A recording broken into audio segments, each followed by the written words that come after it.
नमस्कार।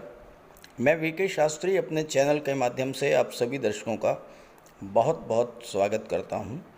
17 जून 2023 रात्रि 10:57 पर कर्मफल दाता, न्याय के देवता शनिदेव अपनी मूल त्रिकोण राशि कुंभ राशि में वक्री होने जा रहे हैं और 4 नवंबर 2023 तक पूरे 140 दिन कुंभ राशि में ही वक्री रहेंगे। शनिदेव का वक्री होना बहुत बड़ी ज्योतिषी घटना है और इसका बहुत बड़ा प्रभाव पड़ता है हमारे जीवन पर, क्योंकि शनिदेव कर्म के कारक हैं और लाभ के कारक हैं। तो इस वीडियो में हम बात करेंगे शनि के वक्री होने का मीन राशि के जातकों के जीवन पर क्या प्रभाव पड़ेगा। लेकिन उससे पहले मैं आपको ये समझाऊंगा कि वक्री होने का क्या अर्थ है और वक्री ग्रह का क्या प्रभाव होता है। ये विश्लेषण आपकी चंद्र राशि के आधार पर किया जा रहा है और वीडियो के अंत में मैं आपको शनिदेव के उपाय भी बताऊंगा। तो चलिए वीडियो शुरू करते हैं। तो पहले ये समझते हैं कि शनि के वक्री होने का क्या अर्थ होता है और इसका क्या प्रभाव पड़ता है। देखिए, आम धारणा ये है कि कोई भी ग्रह वक्री होने पर उल्टी दिशा में चलने लगता है, जबकि ऐसा होता नहीं है। वक्री होने पर ग्रह की चाल धीमी हो जाती है, अपनी नॉर्मल स्पीड से कम स्पीड से गतिमान होता है वक्री ग्रह। तो पृथ्वी से देखने पर ऐसा लगता है जैसे कि वो उल्टी दिशा में गतिमान हो, जबकि ग्रह उसी दिशा में गतिमान होता है, केवल उसकी स्पीड में कमी आ जाती है। ज्योतिष शास्त्र में ग्रहों की 3 गतियां बताई गई हैं: मार्गी, वक्री और अतिचारी। जब ग्रह अपनी सामान्य गति से गति करता है तो उसे मार्गी अवस्था कहते हैं। सामान्य गति से जब कम गति में गतिमान होता है तो उसे वक्री कहते हैं, और जब कोई ग्रह सामान्य से अधिक गति से गतिमान होता है तो उसे अतिचारी कहते हैं। समस्त 9 ग्रहों में सूर्य और चंद्रमा, ये 2 ग्रह ऐसे हैं जो हमेशा मार्गी रहते हैं।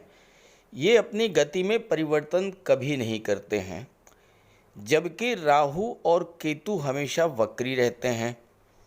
और बाकी के जो 5 ग्रह हैं वो कभी मार्गी होते हैं और कभी वक्री होते हैं, अपनी गति में परिवर्तन करते रहते हैं। शनिदेव वर्ष में एक बार वक्री होते हैं और लगभग 140 दिन तक वक्री रहते हैं।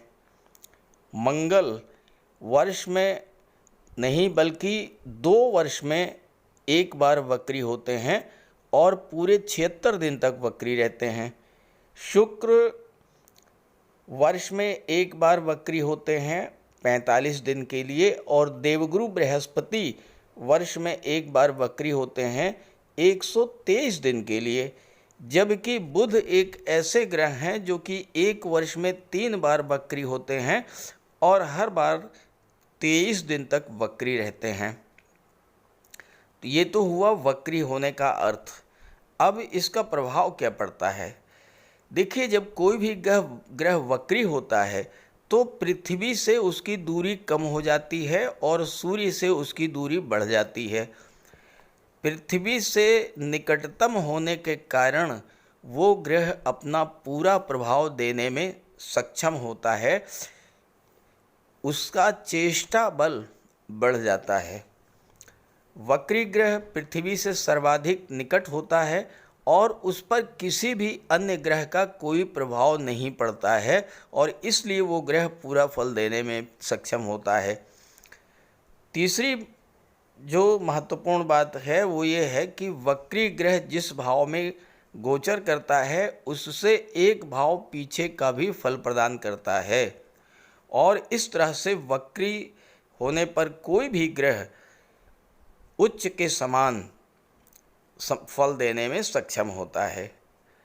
अब बात करें शनि का गोचर किस नक्षत्र में है, तो शनि वक्री अवस्था में राहु के नक्षत्र शतभिषा नक्षत्र में गोचर करेंगे तो राहु का सर्वाधिक प्रभाव रहेगा इस गोचर काल में, और 17 अक्टूबर तक शनि शतभिषा नक्षत्र में ही गोचर करेंगे।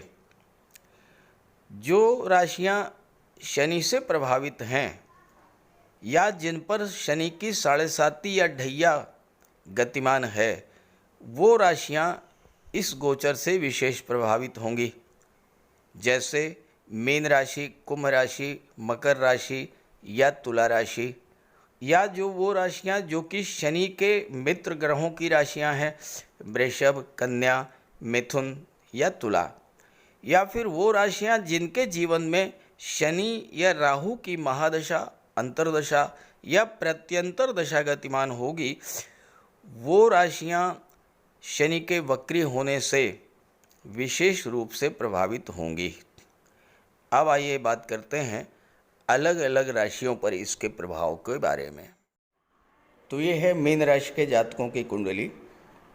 शनिदेव का गोचर कुंडली के 12वें भाव में है और यहाँ पर शनिदेव 17 जून से वक्री हो रहे हैं। वक्री होने पर शनिदेव 11वें भाव का भी, लाभ के भाव का भी फल प्रदान करेंगे। मीन राशि के जातकों के लिए शनि का वक्री होना विशेष रूप से लाभकारी है, क्योंकि मीन राशि के जातकों के जीवन में शनि के 7.5 का प्रथम चरण गतिमान है और शनि के वक्री होने से शनि की विच्छेदात्मक क्षमता में कमी आएगी। शनि की दृष्टियां विच्छेदात्मक होती हैं। शनि की तीसरी दृष्टि धन भाव पर पड़ेगी, 7वीं दृष्टि छठे भाव पर पड़ेगी और 10वीं दृष्टि भाग्य के भाव पर पड़ेगी। जब शनि वक्री होंगे तो इनकी विच्छेदात्मक क्षमता में कमी आएगी, यानी अशुभ प्रभाव में कमी आएगी। जबकि वक्री होने पर किसी भी ग्रह का चेष्टा बल बढ़ जाता है, तो शनि 11वें भाव के और 12वें भाव के दोनों के विशेष फल प्रदान करेंगे। तो इसका सीधा सा असर आपकी 7.5 पर पड़ेगा। 7.5 के कारण अभी तक आप जो कष्ट झेल रहे थे उनमें कमी आएगी और शनि के शुभ प्रभाव में वृद्धि होगी। शनि एक ऐसे ग्रह हैं जो आपको आपके कर्मों का फल देते हैं, और अगर आपके द्वारा इस गोचर काल में इस 140 दिन के भीतर कोई ऐसा कार्य न किया गया जिससे शनिदेव नाराज हो जाएं, तो ये 140 दिन आपके लिए विशेष फलदायी होंगे। करना क्या है? देखिए, शनिदेव को झूठ, छल, कपट, फरेब, धोखाधड़ी, आलस्य ये चीज़ें बिल्कुल पसंद नहीं हैं। शनिदेव ये भी नहीं पसंद करते हैं कि आप किसी गरीब, लाचार, मजलूम, असहाय, दिव्यांग व्यक्ति की किसी भी तरह से अपमान करें। हाँ, हो सकता है जितना आप उनकी मदद कर सकें उतना करें। आप धन से उनकी मदद नहीं कर सकते हैं तो कोई बात नहीं, उनके दुख दर्द को समझने का कष्ट कीजिए, थोड़ा उनको समय दीजिए, इससे भी आपको बहुत बड़ा लाभ मिलेगा। अब देखिए, शनि 12वें भाव में गोचर कर रहे हैं और छठे पर दृष्टि डाल रहे हैं। 12वां भाव है खर्चों का और छठा भाव है कर्ज का। शनि के वक्री होने का प्रभाव ये पड़ेगा कि अगर आपके खर्चे बहुत अधिक बढ़ गए थे, खर्चे नियंत्रण के बाहर हो गए थे और आप कर्ज की स्थिति में आ गए थे या आप कर्ज में डूबे हुए हैं, तो शनि का ये गोचर फालतू के खर्चों में कटौती लाएगा और आप कर्ज की स्थिति से बाहर निकलेंगे। 12वां भाव है विदेश का। शनि 11वें के लाभ के भाव के स्वामी होकर के 12वें भाव में गोचर कर रहे हैं, तो आपको 12वें भाव की चीज़ों का लाभ देंगे। 12वां भाव विदेश का होता है, तो आपको विदेशों से धन की प्राप्ति होगी। उच्च शिक्षा के लिए आप विदेश जा सकते हैं। व्यापार व्यवसाय आपका विदेशों से है तो उससे आपको लाभ होगा। अब शनि की दृष्टि धन के भाव पर पड़ेगी, तीसरी दृष्टि। दूसरा भाव क्या होता है? धन का होता है, तो आपको धन का संचय होना शुरू होगा। दूसरा भाव परिवार का होता है, परिवार के सदस्यों से, परिवार के जो लोग आपसे नाराज़ हो गए थे, दूरी बढ़ गई थी, वो अब समाप्त होगी। परिवार का, मित्रों का, भाई बहनों का आपको सहयोग मिलेगा, उनके सहयोग से आपके कार्य क्षेत्र में उन्नति होगी और धन की प्राप्ति होगी, धन का संचय होगा। 11वां भाव जो होता है कुंडली का, ये आपके मित्रों का, आपके सोशल सर्किल का होता है और शनि दशम 11वें भाव का भी फल देंगे। तो आपको अपने मित्रों, अपने सोशल सर्किल से भी लाभ मिलना शुरू हो जाएगा। दूसरा भाव वाणी का होता है। पिछले 5 माह से वाणी के कारण, वाणी दोष के कारण जो आपसे दूर हो गए थे, वो अब आपके नज़दीक आना शुरू होंगे। हो सकता है आपने किसी से कोई बात कह दी, आपने उसके भले के लिए कहा, लेकिन वही बात उसे बुरी लगी तो वो आपसे नाराज़ हो गए। तो अब उनको अपनी गलती का एहसास होगा, वो आपके करीब आएंगे, रिश्तों में सुधार आएगा।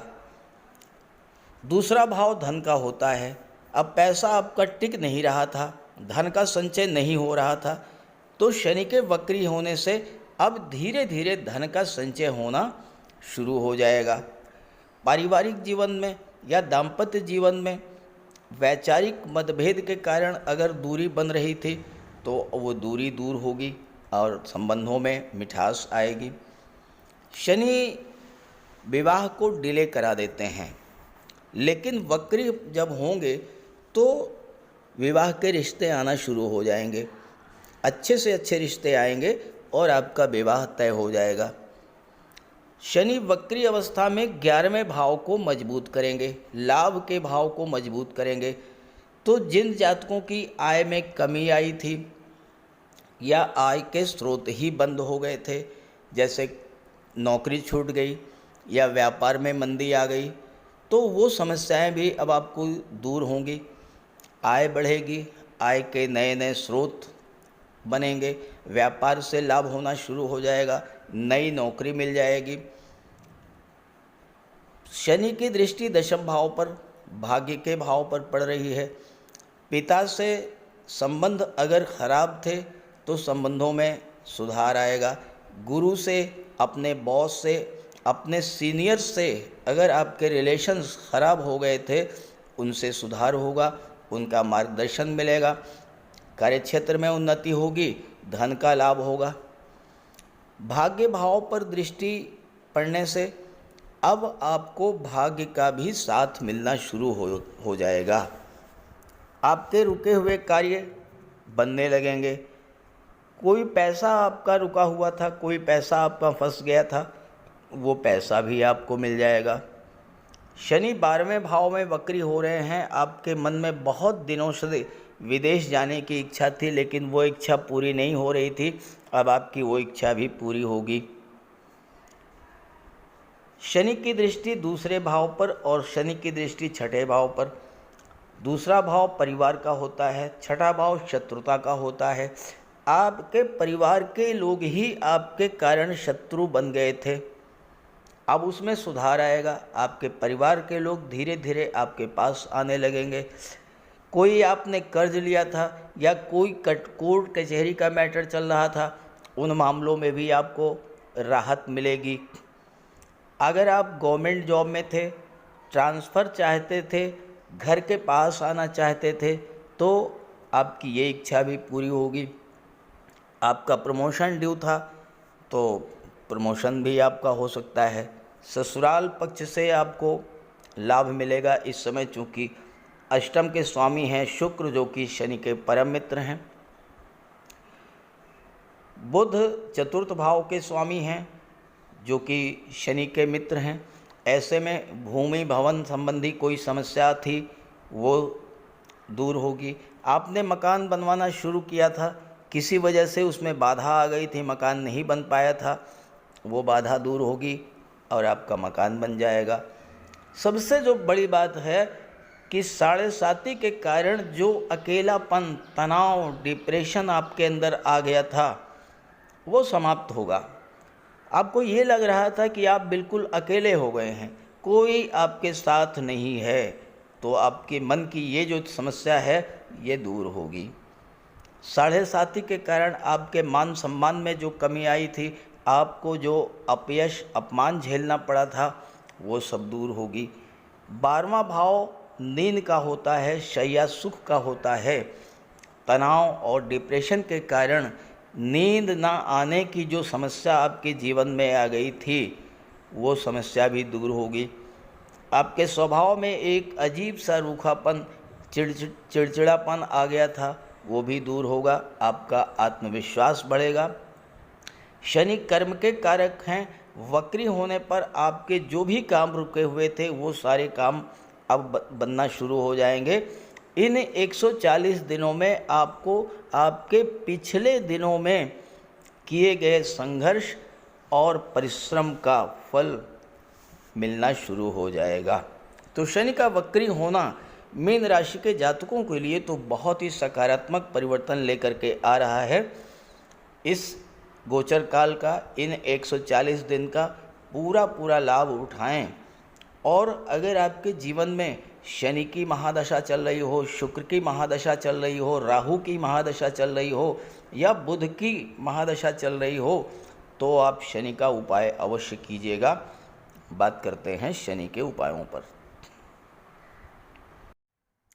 ज्योतिष शास्त्र में कहा गया है कि शनि जिस पर प्रसन्न होते हैं, यानी जिसका शनि ग्रह मजबूत स्थिति में होता है, तो शनिदेव रंक से राजा बना देते हैं। और शनि अगर कमज़ोर हुए, खराब हुए, तो राजा भी रंक हो जाता है। शनि के मजबूत होने से लोहा, मशीनरी, कारखाने से जुड़े व्यापार में तरक्की होती है, कोर्ट केस में विजय मिलती है, कार्यों में सफलता प्राप्त होती है, सांसारिक समस्याओं से मुक्ति मिलती है। और शनि को न्याय का प्रतीक माना गया है। यदि शनिदेव मजबूत हैं तो आपके साथ अन्याय नहीं होता। जब शनि खराब होते हैं तो बड़े से बड़े कष्ट झेलने पड़ते हैं। तो बात करते हैं शनि के उपायों के बारे में। ऐसा कोई भी कार्य ना करें जो कि शनि को पसंद नहीं है। शनिदेव को इलीगल कार्य पसंद नहीं है। झूठ, फरेब, छल, कपट, धोखाधड़ी, बेईमानी, ये सब शनिदेव को पसंद नहीं है। शनिदेव को परिश्रम, अनुशासन और व्यवस्था पसंद है, तो ऐसे कार्य कीजिए। गरीबों की मदद कीजिए, बुजुर्गों, दिव्यांगों को भोजन दीजिए, वस्त्र का दान कीजिए, किसी ओल्ड एज होम में जाकर के, किसी अनाथालय में जाकर के दान पुण्य का कार्य कीजिए, तो इससे शनि को बल मिलेगा। अगर आपका शनि कमज़ोर है तो आपको कम से कम 19 शनिवार व्रत रखना चाहिए। और इसके साथ साथ शनिवार के दिन एक कटोरी में सरसों का तेल लेकर उसमें अपना चेहरा देखिए और उस तेल को किसी को दान कर दीजिए। इसके अलावा शनिवार के दिन एक पात्र में जल, दूध, चीनी, काला तिल और गंगा जल ये रख लीजिए। इसके बाद पश्चिम दिशा की ओर मुँह करके पीपल के वृक्ष को अर्पित कर दें। इससे भी शनि को बल मिलता है। शनिवार के दिन उड़द से बनी पंजीरी, पकौड़ी, चीला, बड़ा ये सब खाना चाहिए। सरसों के तेल में बने भोज्य पदार्थ ग्रहण करना चाहिए। इससे शनि ग्रह को ताकत मिलती है। केले का भी आप सेवन कर सकते हैं। और शनिवार के दिन कंबल, जूता, चप्पल, लोहा, काले कपड़े और नारियल जटा वाला ये भी आप दान कर सकते हैं। सरसों का तेल का दान कर सकते हैं। और अगर शनि कमज़ोर है तो आपको नीलम धारण करना चाहिए, लेकिन इसके लिए किसी आप योग्य ज्योतिषी की मदद ले लें। तो ये सब उपाय आप करेंगे तो आपको बहुत बड़ा लाभ मिलेगा। नमस्कार।